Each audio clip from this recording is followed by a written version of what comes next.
प्रकरण काय चाललेलं आहे? कर्माने मोक्षाचा असंभव आणि ज्ञानाने मोक्षाची सिद्धी, या दोन गोष्टी सांगितल्या. कर्माने काय होत आहे? मोक्ष शक्य नाही आहे आणि ज्ञानाने मोक्षाची सिद्धी अवश्य होते. कर्माने मोक्षाचा संभव नाही आणि ज्ञानाने मोक्ष अवश्य होतो.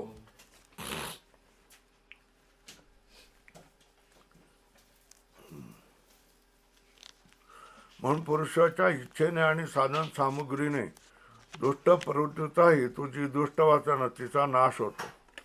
पुरुषाची इच्छा हो आणि साधन सामुग्री हो, तर दुष्ट प्रवृत्तीचा हेतू जी दुष्ट वासना, दुष्ट प्रवृत्ती आतमध्ये दुष्ट वासना हो असेल तर दुष्ट प्रवृत्ती होणार तुमच्यामध्ये. आतमध्ये पुण्य वासना होणार असेल तर पुण्याकडे प्रवृत्ती होणार. आतमध्ये जशा तऱ्हेने तुमची वासना आहे तशा तऱ्हेने काय होणार आहे? तुमची प्रवृत्ती. पूर्वावी वासना म्हणून म्हणताय कुठेतरी काहीतरी, आठवत आहे का? पूर्वावी देवा पूर्वावी माझी वासना, त्याच्या अगोदर काय आवडते हे म्हणा, असं काहीतरी आहे.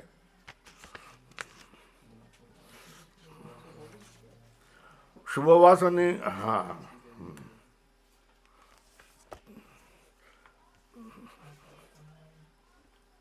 म्हणून पुरुषाच्या इच्छेने, पुरुषाची जर इच्छा असेल तर आणि साधन सामग्री असेल तर दुष्ट प्रवृत्तीचा हेतू जी दुष्ट वासना तिचा नाश होतो होतो होतो. यावरून तितक्या अंशामध्ये पुरुष प्रयत्न सफल आहे. कोणत्या अंशामध्ये?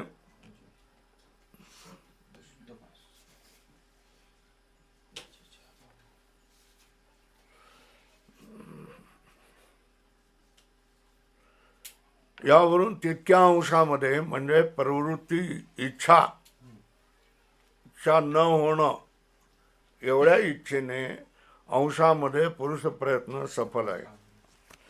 प्रवृत्ती न होणं इतक्या अंशामध्ये पुरुष प्रयत्न सफल आहे. बरोबर आहे. पुरुष प्रयत्न केलं तर दुष्ट प्रवृत्तीमध्ये अंतःकरण जात नाही. फलभोग परंतु भोग देण्यास बलवत्तर हेतू जे धर्माधर्म रूप अदृष्ट त्याची फल उपभोगा वाचून कर्माचरणाने किंवा इच्छेच्या अभावाने निवृत्ती होणार नाही. अधोरेखा करा. परंतु भोग देण्यास बलवत्तर हेतू जे धर्माधर्म रूप अदृष्ट आहे त्याची फलभोगा वाचून कर्माचरणाने किंवा इच्छेच्या अभावाने निवृत्ती होणार नाही. ते भोगावंच लागतं. प्रारब्धाचं जे कर्म आहे ना, त्या ठिकाणी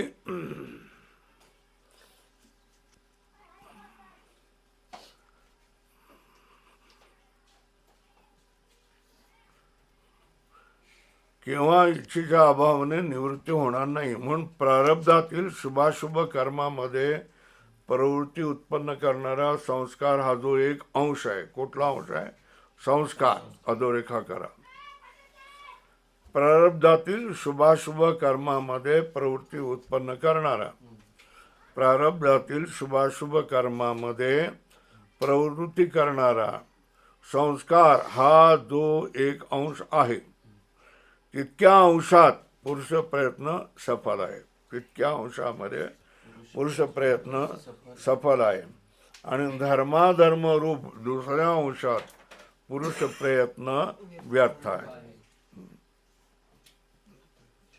म्हणून प्रवृत्ती उत्पन्न करणारा संस्कार हा जो एक संस्कार हा एक अंश आहे. कुठला? तो पुरुष प्रवृत्ती उत्पन्न करणार आहे. तेवढ्याच मध्ये पुरुष प्रयत्न सफल आहे. संस्कार उत्पन्न करणं एवढंच काय होईल? पुरुष प्रयत्न सफल आहे. आणि दुसरा एक संस्कार, दुसरा धर्म रूप दुसऱ्या अंशात पुरुष प्रयत्न व्यर्थ आहे. धर्माधर रूप दुसऱ्या अंशात पुरुष प्रयत्न व्यर्थ आहे. तो प्रारब्ध अंश बलवान आहे, त्याची भोगाने निवृत्ती. कोणता? धर्माधर्म रूप प्रारब्ध अंश बलवान आहे, त्याची निवृत्ती कशी होईल? भोगाने निवृत्ती होते.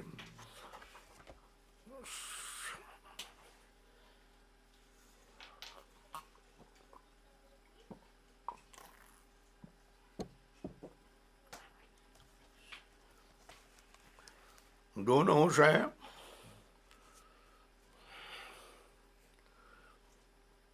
एक संस्कार, दुसरा प्रारब्ध अंश. तर धर्माधर्म रूप दुसऱ्या अंशात पुरुष प्रयत्न व्यर्थ आहे. प्रारब्ध अंश धर्माधर्म रूप प्रारब्ध अंश बलवान आहे, त्याची भोगाने निवृत्ती होते. प्रारब्ध भोगावाच लागतं. तिथे कोणी देव देखील मदतीला तुमच्या येत नाही. रडा, हसा, आनंदाने भोगा तर तुमचं चांगलं, दुःखाने भोगलात कष्ट तुम्हाला, पण भोगावं लागणार आहे. त्याची भोगाने निवृत्ती होते. प्रारब्धाच्या या दोन अंशाचे ज्यास यथार्थ ज्ञान नसते असे पुरुष आपापल्या अनुभवानुसार प्रारब्ध बलवान किंवा प्रयत्न बलवान असा निश्चय करून, कोण प्रारब्ध बलवान आहे की प्रयत्न बलवान आहे असा निश्चय करून परस्परात वाद करीत असतात. काय? एक म्हणतो प्रारब्ध बलवान, दुसरा म्हणतो प्रयत्न बलवान आहे. एक दुसऱ्यावर कुरघोडी करण्यासाठी वाद करतात, परस्परात वाद करीत असतात. असो झालं. इथे पॅराग्राफ बदला. असो न पासून या प्रकाराने अज्ञानी जीवास फलभोगा वाचून कर्मनिवृत्ती संभवत नाही. कोणाला? अज्ञानी जीवास फलभोगा वाचून कर्मनिवृत्ती संभवत नाही. भोगा वाचून कर्माची निवृत्ती ज्ञानास मात्र संभवते. काय? अज्ञानी पुरुषाला प्रारब्ध कर्म भोगावंच लागतं. प्रत्येक कर्म भोगावं लागतं. ते कर्म भोगल्या वाचून त्याला निवृत्ती मिळत नाही. बरोबर आहे.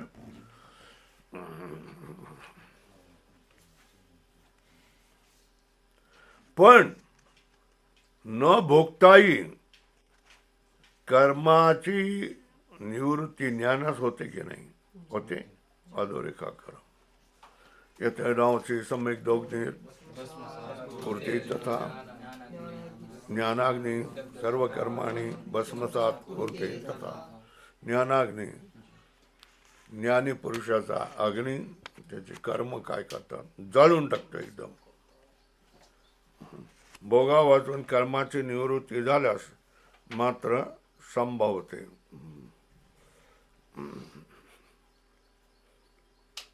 ज्ञानात संभव आहे. भोगा वाचून कर्माची निवृत्ती ज्ञानात संभवते. कारण काय? कर्ता कर्म आणि त्याचे फल ही सत्य नसून अविद्येमुळे आत्मस्वरूपाच्या ठिकाणी कल्पित आहे. तो काय मानतो? कर्ता कर्म आणि त्याचे फळ. कर्ता कर्म, जो कर्म करतो ते कर्म, जो कर्म करणार तो कर्ता आणि त्याचे फळ हे सत्य नाही आहेत. अविद्येमुळे आत्मस्वरूपाच्या ठिकाणी अध्यस्त म्हणजे कल्पित आहेत. त्या अविद्येचे ज्ञान विरोधी आहे. अज्ञान आहे त्याचा विरोधी ज्ञान राहणार ना. त्या अविद्येचे ज्ञान विरोधी आहे. म्हणून अविद्या कल्पित जे कर्माधिक, म्हणून अविद्या कल्पित जे कर्माधिक त्याचा ज्ञानानेच नाश होतो. म्हणून काय? अविद्या कल्पित जे कर्माधिक त्याचा ज्ञानानेच नाश होतो किंवा बाद होतो.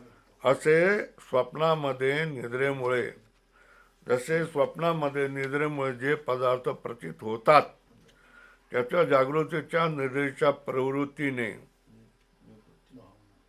जागृतीत निद्रेच्या निवृत्तीनेच अभाव होतो. काय स्वप्नामध्ये निद्रेमुळे जे जे पदार्थ प्रतीत होतात, मग काय होणार, त्याचा निवृत्ती कशाने होणे, त्याच्या जागृतीत निद्रेच्या निवृत्तीनेच अभाव होतो. निद्रेची निवृत्ती झाली की निद्रेत दिसणारे सारे पदार्थ नष्ट होतात. काय सांगितलंय, स्वप्नामध्ये निद्रेमुळे जे पदार्थ प्रतीत होतात त्यांचा जागृतीत निद्रेच्या निवृत्तीने अभाव होतो. जागृतीमध्ये निद्रेची निवृत्ती हो झाली तर ते सारे पदार्थ, स्वप्न पदार्थ निवृत्त होतात.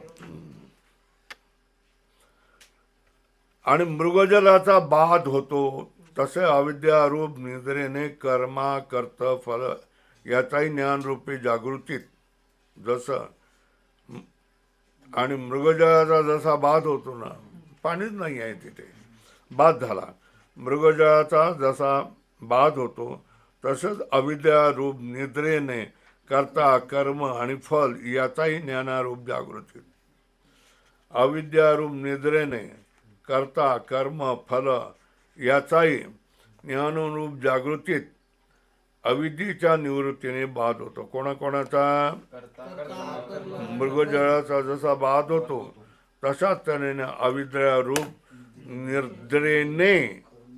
अविद्यारूप निद्रेने कर्ता कर्म फल याचाही ज्ञानरूप जागृतीमध्ये, ज्ञानरूप जागृती म्हणजे ज्ञानरूप जागृतीमध्ये अविद्येची निवृत्ती होते. तिने त्याचा सगळ्याचा बाध होतो. आत्मज्ञाना वाचून दुसऱ्या कोणत्याही उपायाने अविद्येची निवृत्ती होत नाही. काय सांगितलंय, आत्मज्ञाना वाचून दुसऱ्या कोणत्याही उपायाने, अधोरेखा करा, आत्मज्ञानाशिवाय कोणी सांगणारा असेल त्याला सांगू शकता आत्मनिवृत्ती ज्ञानात न मुक्ती. आत्मज्ञाना वाचून दुसऱ्या कोणत्याही उपायाने अविद्येची निवृत्ती होत नाही.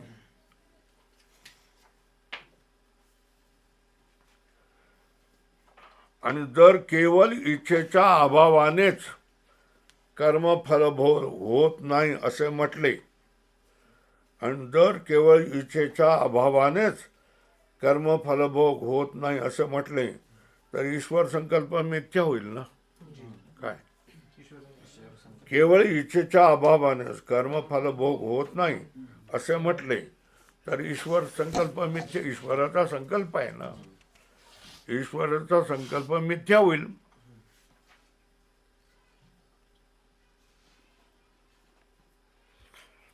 अज्ञानाच्या कर्माची फलभोगा वाचून निवृत्ती होऊ नये.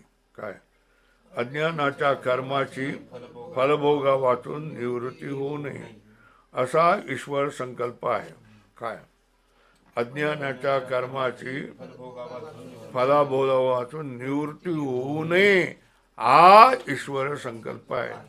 ईश्वराची इच्छा काय, अज्ञानी असेल, काय अज्ञानी असेल तर त्यांच्या कर्माची फळभोगा वाचून निवृत्ती होऊ नये ईश्वराचीच इच्छा आहे. बरोबर आहे.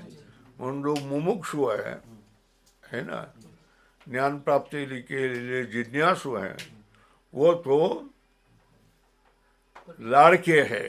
किसके, भगवान के क्या है, लाड़के. तो भगवान के स्वरूप को प्राप्त करने के लिए यत्नवान है अथवा इच्छा करता है, मुक्त होने की इच्छा करता है, वही भगवान को अच्छा लगता है, भगवान उस पर ही प्रेम करता है, वही भगवान की कृपा का पात्र हो जाता है.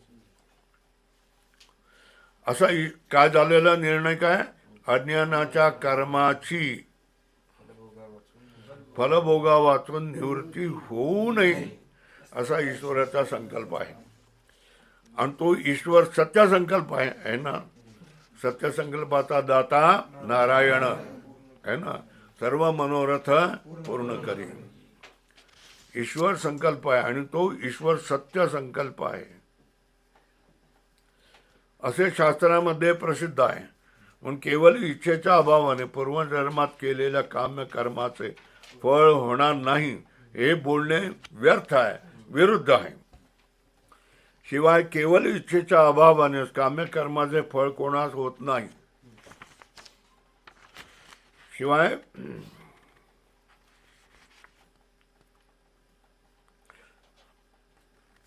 इच्छेच्या अभावाने पूर्वजन्मात केलेल्या काम्यकर्माचे फळ होणार नाही हे बोलणे अत्यंत विरुद्ध आहे.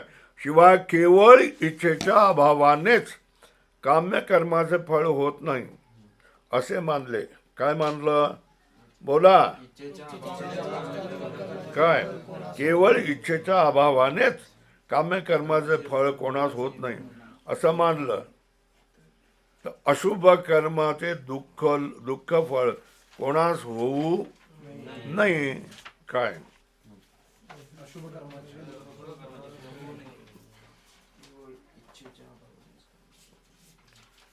असे मानले तर अशुभ कर्माचे दुःख फळ कोणास होऊ नये. कारण निषिद्ध कर्माचे फळ, निषिद्ध कर्माचे फळ जे दुःख, याची कोणाला इच्छा होणार का? होणारच नाही. निषिद्ध कर्माचे फळ जे दुःख आहे तो कोणीतरी चाहतो का? इच्छा करतो का?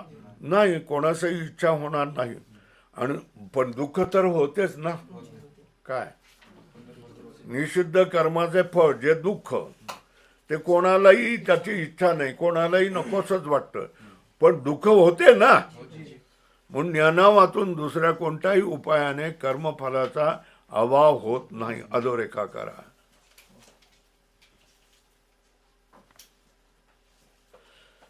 म्हणून ज्ञानावातून दुसऱ्या कोणत्याही उपायाने कर्मफलाचा अभाव होत नाही. वेदांत मतात कर्म अनुष्ठान काली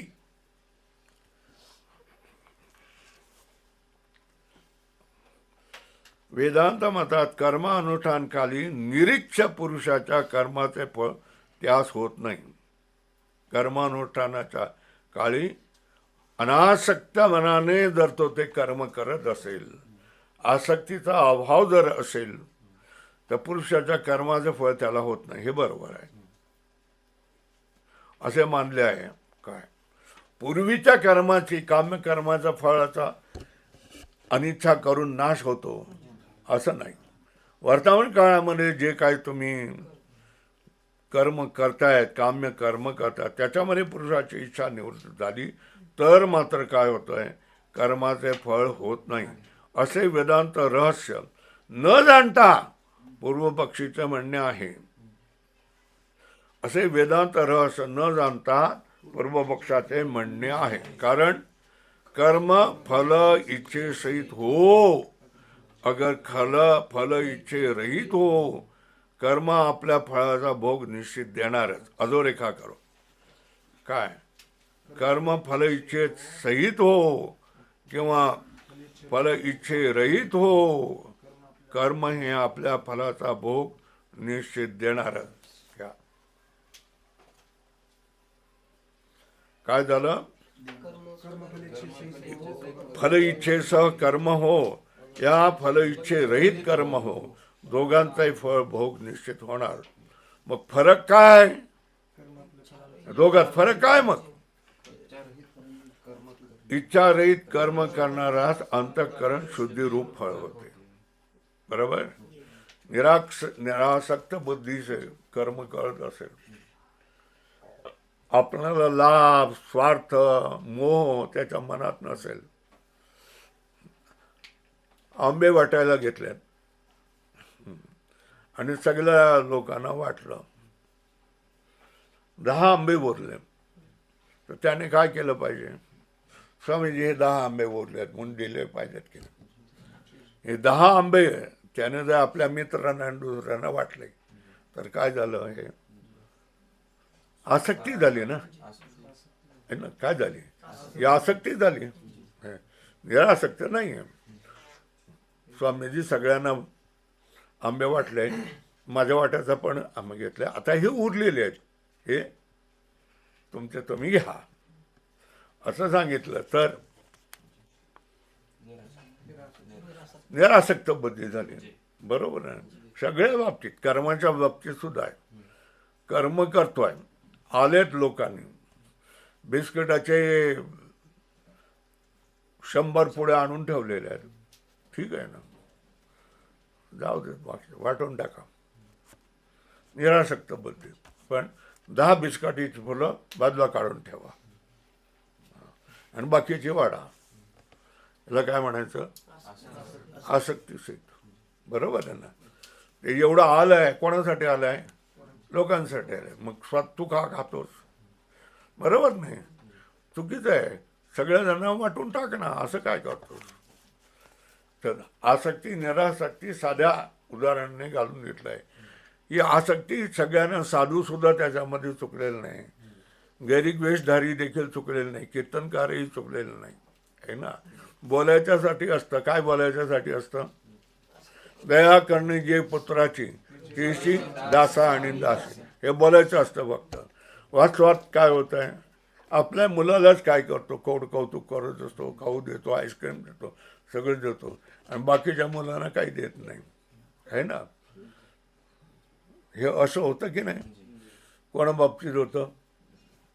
जे लोक लग्न करणारे, लग्ने बायकोसह काय करतात, हे जे चालवतात ना, हे आपण गुरुकुल म्हणतोय, वारकरी शिक्षण चालवतात, समोर दुसऱ्याची पोरं आहेत आणि एक आपला मुलगा आहे, तर मग काय करणार? त्या मुलाला, सगळ्या मुलांना जी भाजी मिळाली, वरण मिळाले, ते देणार का? नाही. ह्याच्यासाठी वेगळ्या बायकोने बनवलेलं आहे, त्याच्यामधलं जी हिस्सा त्याला देणार की नाही? याला भेदभाव म्हणतात, हे आसक्ती म्हणतात. आपल्या मुलाला मिळालं पाहिजे. मी आणि माझे मुक्त होता परी बळे झाला बद्ध, घेऊन या छंद माझे माझे. बरोबर आहे ना. तर ह्या माझ्यामुळेच काय होतंय? बंधन होतं.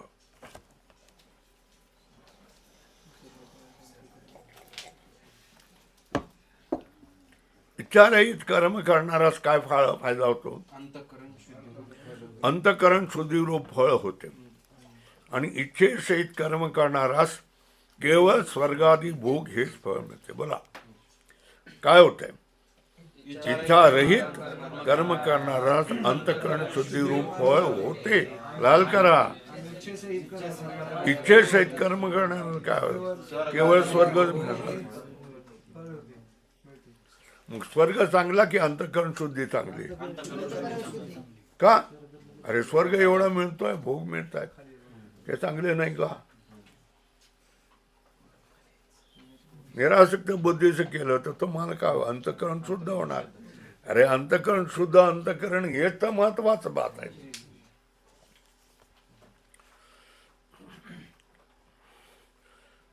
इच्छेसहित कर्म करणारास केवळ स्वर्गादी भोग हेच फळ मिळते. कर्माने अंतकरण शुद्ध होऊन तू काय होणार आहे? श्रवणाधिकाचे परोक्षाने अंधाले तर त्यास कर्माचे फळ होत नाही. काय? कर्माने जर अंतकरण शुद्ध झालं आणि श्रवणाधिकाचे परोक्षाने झाले तर त्यास कर्माचे फळ होत नाही. परंतु श्रवणाच्या अभावाने किंवा दुसऱ्या कोणत्याही कारणाने ब्रह्मात्मैक्य ज्ञान झाले नाही तर त्याच इच्छारहित कर्माचाही स्वर्गादी भोग अवश्य होत.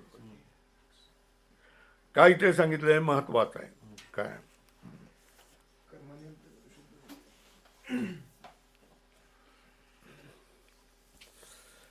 कर्माने अंतकरण शुद्ध होईल, मग काय त्याचा फायदा? त्याने काय होईल? तो श्रवणाला लागेल ना. तुम्ही लागलेत ना. तसं कर्म केली, 10वीपर्यंत सगळं केलं आहे, काम केलं. आता पुढे काय? अंतकरण शुद्ध झालं ना. अंतकरण शुद्ध झालं तर तुम्ही काय लागले की नाही? चला लघुला लागले, तर्काला लागले, सगळं करायला लागले की नाही? हे झाले श्रवण मनन निधी ध्यासन होतं. त्याचं कसं? कर्म करत राहिला त्याचे अंतकरण शुद्ध होईल. अंतकरण शुद्धीचं फळ श्रवण मनन निधिध्यासन. श्रवण मनन निधिध्यासनचं फळ अपरोक्ष ज्ञान. ईश्वर आणि काय देव, ईश्वर, जीव आणि ईश्वर यांच्यामधील एकता, हे काय होतं त्याला फळ लाभतं. कशाचं हे फळ? अंतःकरण शुद्धीचं फळ. अंतःकरण शुद्धी कशाने? कर्माने. बरोबर आहे. हा वेदांताचा सिद्धांत आहे. ब्रह्म आणि आत्मा ह्याचं ऐक्यज्ञान झाले नाही तर त्याला काय होईल? इच्छारहित कर्माचाही, इच्छारहित कर्माचाही ब्रह्म ऐक्यज्ञान झालं नाही. अंतःकरण शुद्ध झालं तर तुम्ही श्रवण मनन निधिध्यासामध्ये प्रवृत्त झालंच पाहिजे. त्याने काय होईल? जीव आणि ब्रह्म ह्याचं ऐक्य तुम्हाला तुमच्या मनामध्ये स्फुरेल. पण अंतःकरण शुद्ध आहे, पण तुम्ही श्रवण केलं नाही किंवा दुसरं कोणत्याही कारणाने ब्रह्म ऐक्यज्ञान झाले नाही तर काय होणार? तर इच्छारहित कर्माचा काय हो? स्वर्गादी भोग तुम्हाला अवश्य होणारच. हा वेदांताचा सिद्धांत आहे. पण हे स्वर्गादी भोग त्या निरीच्छ पुरुषास अवांतर फळ आहे. स्वर्गादी भोग हे काय? त्या निरीच्छ पुरुषास अवांतर फळ आहे. त्या चित्तशुद्धी झालेलीच आहे. योग्य काली श्रवणादी घडून ज्ञानाद्वारा मोक्ष होईल. त्यांच्या अंतःकरणात सत्कर्म केलेले आहे, अंतःकरण शुद्ध झालेले आहे, पण ज्ञान अजून झालेलं नाही. अगोदर मेला तर स्वर्गादी मिळणार त्याला. पण पुढे काय होईल? अंतःकरण शुद्ध झाल्यामुळे श्रवणादी घडून ज्ञानाद्वारा मोक्ष होईलच. एतावता इतने से अज्ञानास ज्ञाना वाचून दुसऱ्या कोणत्याही उपायाने कर्मभोगाची निवृत्ती होणार नाही. इसलिए अज्ञानास ज्ञाना वाचून दुसऱ्या कोणत्याही उपायाने कर्मभोगाची निवृत्ती होणार नाही.